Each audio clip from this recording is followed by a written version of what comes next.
Every single problem you face today has a simple cause, and that is you care way too much, not about the right things, but about what everyone else thinks of you. And if you're nodding your head right now, understand that what follows may fundamentally shift how you see yourself and your relationships. Now, this is how caring too much shows up in your life, and as a specific kind of exhaustion that no amount of rest can remedy it. You curate your social media posts obsessively, wondering if people will judge your choices. You change your outfit 3 times before leaving the house because you're imagining what others might say. You pursue a career path that impresses people or families at parties, rather than one that actually fulfills you. You are constantly editing your own life to make sure it remains acceptable to an audience that isn't even paying attention. This is what it looks like when you've made other people's opinions more important than your own truth. Real quick, if you love psychology values like this, make sure you subscribe and join the newsletter community in the description. I share a lot of values you don't want to miss. Now, back to the real talk. Here's what most of you don't realize. If you continue down this path, you won't just lose years, you'll lose yourself entirely. 10 years from now, you'll look in the mirror and won't recognize the person staring back. You'll have built a successful performance of a life while your authentic self suffocated quietly beneath the applause. The resentment doesn't fade with time. It compounds like interest on a debt you never agreed to pay. If you recognize this deep soulful drain within yourself, you aren't simply nice. You are experiencing what psychologists identify as fawning, a survival response where pleasing others becomes your strategy for safety. And I'm telling you this for free. The day you quit pleasing others, you will start feeling peace within. Today, let's dismantle the cage you built for yourself. Consider why you developed this pattern. If you grew up in an environment where emotions were unpredictable, being agreeable became your shield. You learned to trade your authenticity for safety, and that exchange rewired how you relate to every person you meet. You became what researchers call a social chameleon, blending in so seamlessly that you forgot what color you actually are. Now imagine this. You're sitting at dinner with your family.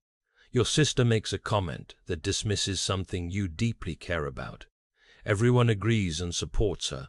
You feel your face getting hot, your throat tightening with the response you want to give. But instead, you smile. You even add a self-deprecating thought to keep the mood light. Later that night, alone in your car, you replay that moment over and over, rehearsing what you should have said. That gap between who you are and who you pretend to be, that's where your energy dies.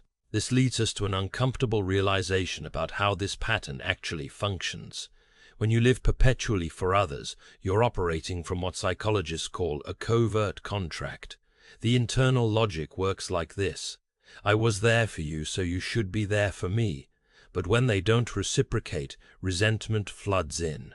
Now, this doesn't make you a bad person. It makes you human. You're not consciously manipulating anyone. You're simply caught in a pattern where your kindness comes with invisible strings attached. Strings you didn't even know you were tying. The cure for this condition is what Alfred Adler called the courage to be disliked. This represents one of the most liberating concepts you will ever encounter. Here's the truth that will set you free. Your worth is not determined by how many people approve of you. Let me restate this. Being disliked is not evidence of failure. It's evidence that you stood for something authentic.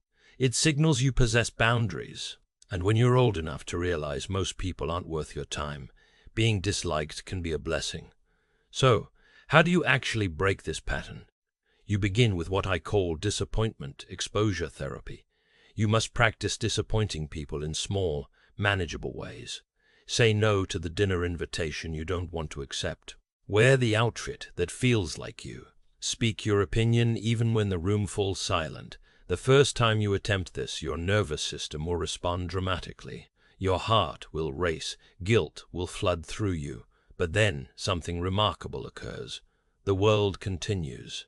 The people who valued you only for your compliance will distance themselves, and you must allow them to leave. They were never genuine friends. They were consumers of your energy. The people who remain, those are the ones who love you, not the performance. Here's the inside that changes everything. Living for others drains you, but living for yourself fills you up, and that's when you actually have something genuine to give. Research on compassion fatigue confirms this. When you sacrifice yourself repeatedly, you don't become more loving, you become resentful and depleted. Imagine waking up tomorrow and the heaviness is gone. You speak your truth at the family dinner. Someone disapproves, and instead of that familiar panic, you feel nothing, just clarity. You're no longer performing. You're no longer calculating. You're simply present, authentic, free. The people around you might be surprised at first, but the ones who matter adjust. And you finally recognize yourself again. You are not required to set yourself on fire to keep other people warm. Your peace is not negotiable. Your authenticity is not subject to approval. The moment you accept that some people will inevitably dislike you and choose to live according to your own values anyway, you access a freedom that no amount of external validation could ever provide.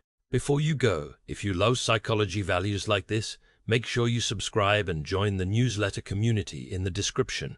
There's real practical psychology coming your way, and you don't want to miss.